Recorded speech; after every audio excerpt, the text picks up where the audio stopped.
7월 14일 금요일 새벽 예배 사도행전 10장 17절에 33절의 말씀 우리 서로 번갈아가며 읽도록 하겠습니다.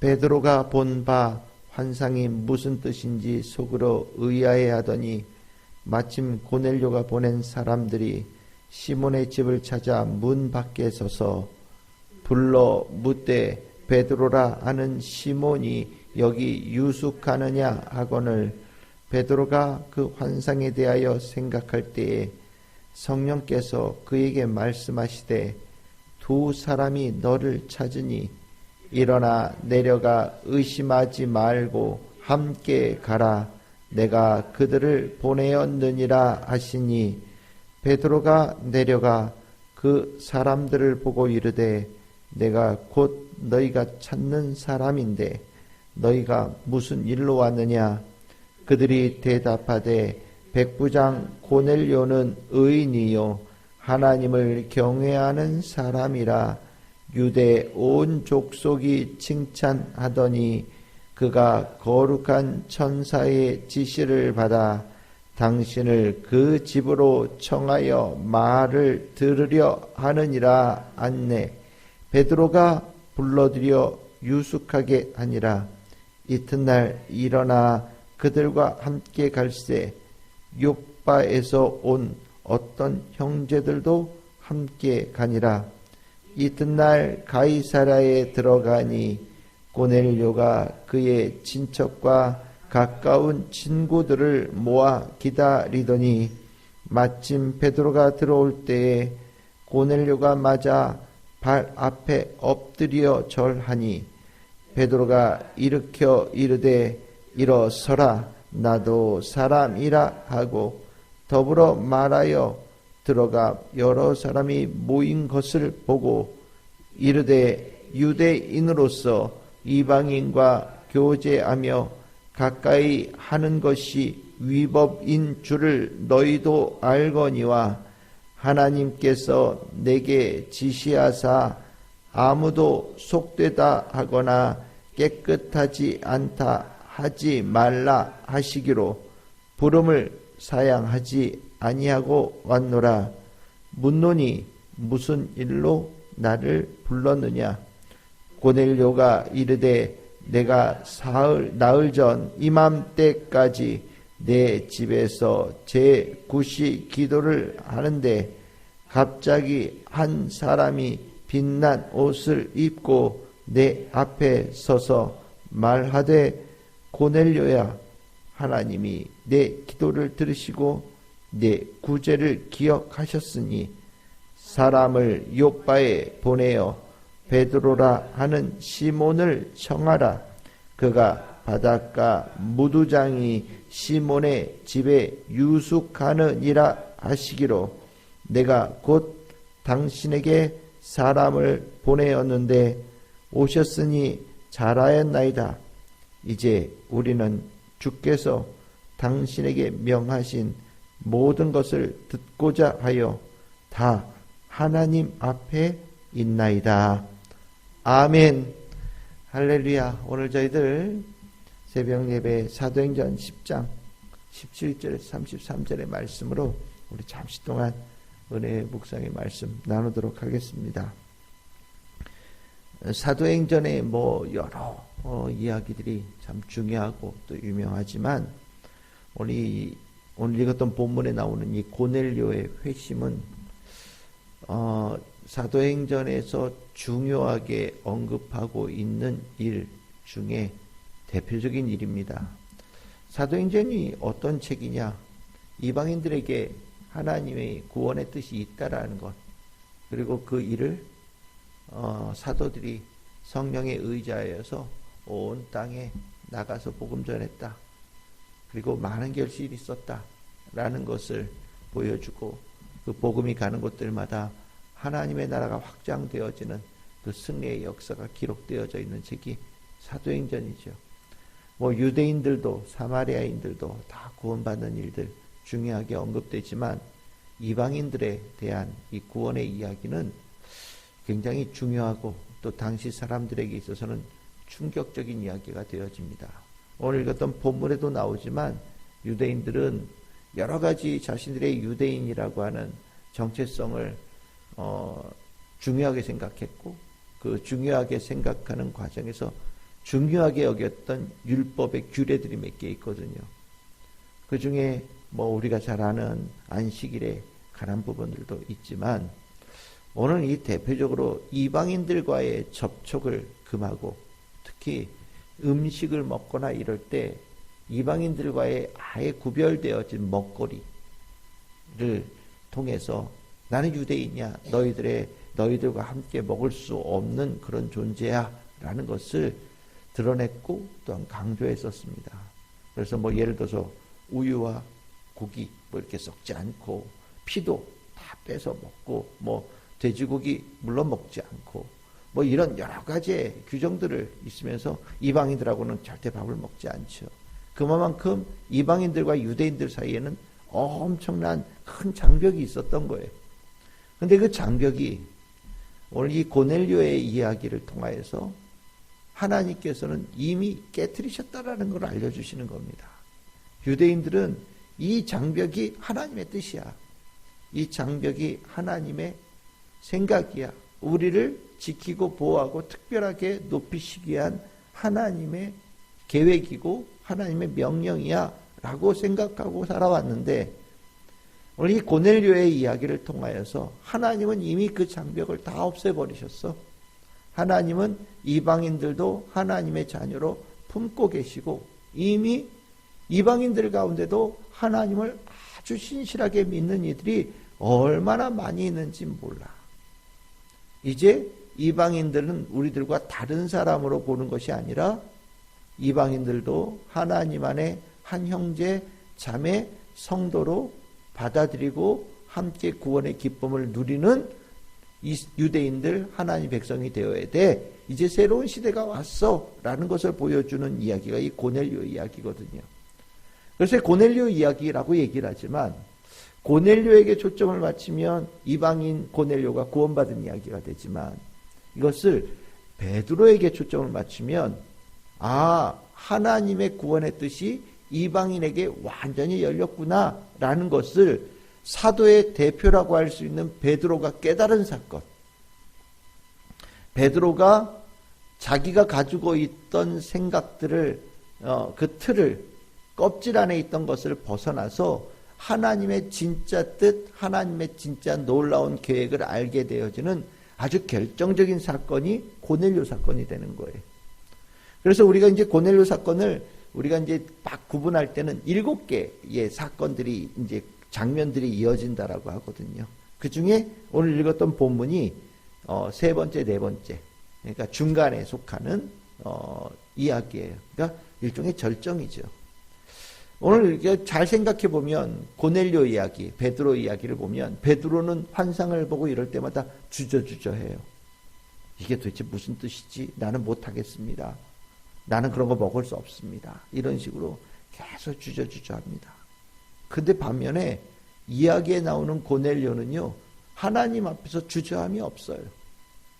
기도하고 하나님께서 그에게 가르치시고 말씀하시는 그것에 대해서 조금도 의심 없이 있는 그대로 받아들이고 그대로 순종하는 모습이 고넬료에게 나타납니다. 우리가 실은 그런 모습은 베드로에게 기도하는 모습이잖아요. 우리 이방인들은 예수 그리스도의 복음, 하나님의 말씀 전하면 그게 무슨 말씀이지? 잘 믿지 못하고 의심하고 마음 열지 못하는 그런 모습들이 이방인들에게 있을 거라고 생각하잖아요. 그런데 오히려 이 이야기를 보면 베드로는 하나님의 말씀 앞에서 뭔가 멈칫멈칫하는데, 고넬료는 하나님 말씀 앞에서 있는 그대로 직진하는 모습들을 보여준단 말이죠. 그럼 우리는 두 사람의 이렇게 모습을 보면서 어떤 사람이 더 하나님의 백성다운 모습이냐? 고넬료의 모습이 훨씬 더 하나님 사람다운 모습이 나타난다는 것을 우리는 느낄 수 있어요. 이방인인데, 맞아요. 이방인인데도 불구하고 이미 베드로가 가지고 있는 모습보다 훨씬 더 하나님께서 원하시는 모습이 고넬료에게 풍성하게 나타나는 것을 보면서, 맞아, 이방인들에게 하나님께서 이미 열어놓으신 축복의 일들이 있구나. 그것을 하나님께서는 베드로에게 보라고 하기를 원하신 거예요. 하나님께서 그들에게 하나님의 역사를 이뤄내신 그 많은 축복의 모습들을 베드로가 목격하고 그 축복을 누리기를 원하신 거예요. 근데 베드로는 자기의 생각이 있어요. 유대인으로서의 관습을 지켰어요. 그러다 보니까 하나님께서 베드로를 이끌어서 하나님께서 이루신 그 멋진 일을 구경시키고 싶어 하시는데 못 가는 겁니다. 그것을 받아들이지를 못하는 거예요. 멈칫멈칫하는 겁니다. 그게 과연 옳은가요? 이게 무슨 뜻인지 잘 모르겠어요 라고 생각하면서 가지를 못하는 거예요. 우리 수요일날 말씀 나눴죠. 하나님의 인도하심. 언젠가 하나님께서 우리에게 나타나셔서 우리를 만나주실 때가 있을 것인데 그때 제대로 된 믿음의 사람들은 그 나를 찾아오신 하나님, 하나님의 말씀에 100% 순종하고 의심하지 않고 신실한 하나님을 따라 나선다. 그런데 의심하는 자들은 하나님께서 인도하실 때 왜 거기를 가시지? 거기에 무슨 뜻이 있지? 의심하면서 발을 떼지를 못한다. 하나님께서 찾아오셨을 때 따라갈 수 있으면 축복이다. 하나님의 세심한 인도하심이 있고 하나님께서 정말 안전하게 지키시는 축복이 있고 하나님께서 이미 이루신 축복을 깨닫게 하시고 만나게 하시고 누리게 하시고 기쁨으로 채우시는 모든 것을 이미 계획하고 있는 것으로 인도하시는 것이다. 그러니 주님께서 찾아오셨을 때 주저하지 말고 주님을 만나서 떠나라 라고 말씀드렸잖아요. 오늘 베드로는 그걸 하고 있는 거예요. 못 떠나고 있는 이에게 하나님께서는 계속해서 재촉하십니다. 환상을 본 17절에 보시면 환상을 본 베드로가 속으로 의아해하죠. 마침 고넬료가 보낸 사람들이 집 앞에 왔어요. 그런데 우리 알잖아요. 앞에 무슨 일이 있었습니까? 스데반 집사가 죽었어요. 그리고 사도들이 온 땅에 뿔뿔이 흩어졌습니다. 베드로 지금 도망 다니고 있고 숨어 다니고 있는 거거든요. 무두장이 집에서 가죽 만드는 집에 천한 사람의 집이라고 실은 누구도 가까이 하지 않는 사람의 집에 지금 기거하고 있는 거예요. 숨어 있는 겁니다. 근데 누가 날 찾아왔어요. 내 이름을 대면서. 그 사람을 어떻게 느끼겠습니까? 경찰 같다고 느끼지 않겠습니까? 아, 이거 도망가야 되겠는데 어떻게 여기 있는지를 알았지? 아마 깜짝 놀랐을 거예요. 아마 그 사람이 찾아왔다는 소식에 베드로 마음이 덜컹 주저앉았을지도 모르겠습니다. 그런데 그때 성령께서 말씀하시지요. 두 사람이 너를 찾으니 걱정하지 말고 따라가거라. 걱정하지 말고 따라가라는 그 말에 베드로가 만나서 도대체 무슨 일이냐, 뭐 전혀 모르는 것처럼 21절에 묻는 얘기도 나오고요. 그래서 하룻밤이 지나고 난 다음에 그 다음에 이튿날 떠날 때 요빠에 있는 여러 어떤 형제들과 함께 갔다. 아마 혼자 가기 불안하니까 어떤 형제들하고 같이 갔던 것 같아요. 가서도요, 24절에 보시면 이튿날 고넬료의 집에 갔더니 여러 사람이 있는데 깜짝 놀라는 거예요. 이렇게 많은 사람이, 그것도 이방인들만 바글바글한 집에 하나님께서 인도하셨다. 들어가기 꺼려지는 겁니다. 잘 알지? 원래 유대인들은 이방인하고 이렇게 어울리지 않아. 근데 내가 오늘 특별하게 내가 들어간다. 정말 하나님께서 명령하셔서 할 수 없이 온 거다. 이렇게 얘기할 수도 있는 거예요. 도대체 나를 왜 불렀느냐? 왜 나를 찾았느냐? 무슨 도움을 주기를 원하느냐? 베드로의 말에는 따뜻한 말보다는 오히려 약간 까칠하고 여전히 의심이 가득한 내용들이 나오는 겁니다. 그런데 그 베드로 앞에 있는 고넬료의 모습이 너무 귀하잖아요. 30절, 31절, 32절, 33절. 고넬료가 기도하는 가운데 하나님께서 천사를 보내셔서 말씀하셨고 앞으로 무엇을 해야 될지 하나님께서 일일이 세세하게 다 가르쳐 주셨고 당신을 통하여서 베드로 사도를 통하여서 하나님께서 나에게 특별한 무슨 선물을 주신다라는 것을 내가 기대하면서 오늘 나 혼자 이 선물을 귀한 선물을 받는 것이 아니라 내 친척, 내 형제들과 함께 베드로 당신을 통하여서 하나님께 주시는 그 선물을 함께 누리고 함께 기뻐하기 위해서 이 자리에 모여 있습니다.